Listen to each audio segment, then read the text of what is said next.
다음으로 모두 발언 순서입니다. 먼저 권성동 원내대표님 말씀을 듣겠습니다.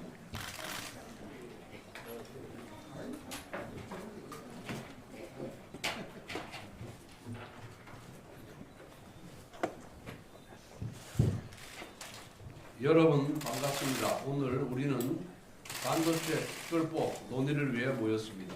이미 미국, 중국, 일본, 대만 등 주요국들은 반도체를 국가안보 전략산업으로 여기고 전폭적인 지원을 하고 있습니다. 반도체 경쟁력을 잃는 것은 단순한 경제 문제가 아니라 국가안보까지 위협하는 사안이기 때문입니다.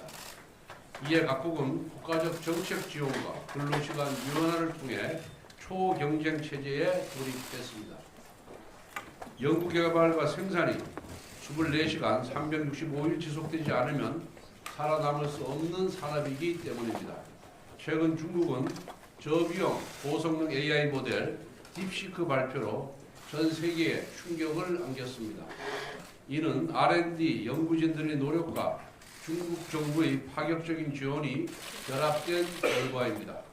중국 테크 업계의 연구개발직은 오전 9시부터 오후 9시까지 주 6일 근무를 뜻하는 996 문화가 일반적이며 법정 근로시간이 있지만 노사 합의로 탄력적인 연장이 가능합니다. 세계 시가총액 1위 반도체 기업인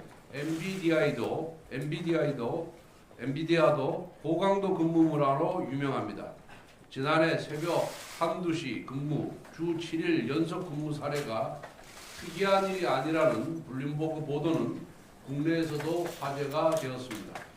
이는 파격적인 보상체계와 고소득 전문직은 근로시간 규제 예외를 허용하는 화이트 칼라 이그젬션이라는 제도가 뒷받침되었기에 가능합니다. 일본 역시 2018년부터 고도 프로페셔널 제도를 도입하여 일정 연봉 이상의 연구개발 인력에 근로시간 규제를 적용하지 않으며 대만의 TSMC 역시 주 70시간 이상 근무하는 강도 높은 업무 환경으로 유명합니다.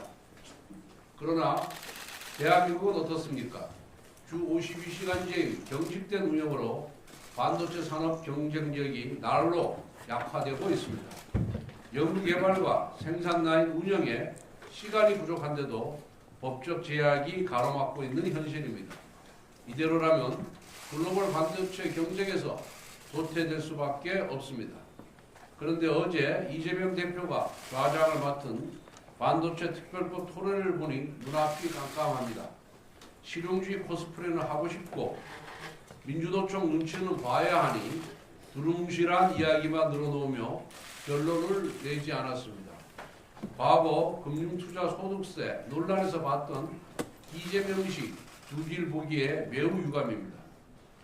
반도체 특별법을 발의한 지가 언제이고 양당의 정책위 의장들이 만난 것이 도대체 몇 번입니까?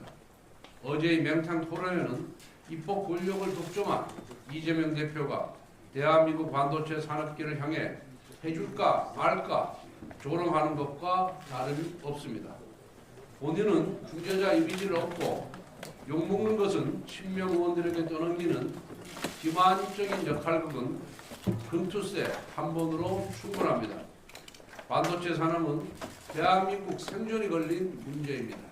이재명 대표가 조금이라도 진정성이 있다면 반드시 2월 중에 반도체법을 처리해야 합니다.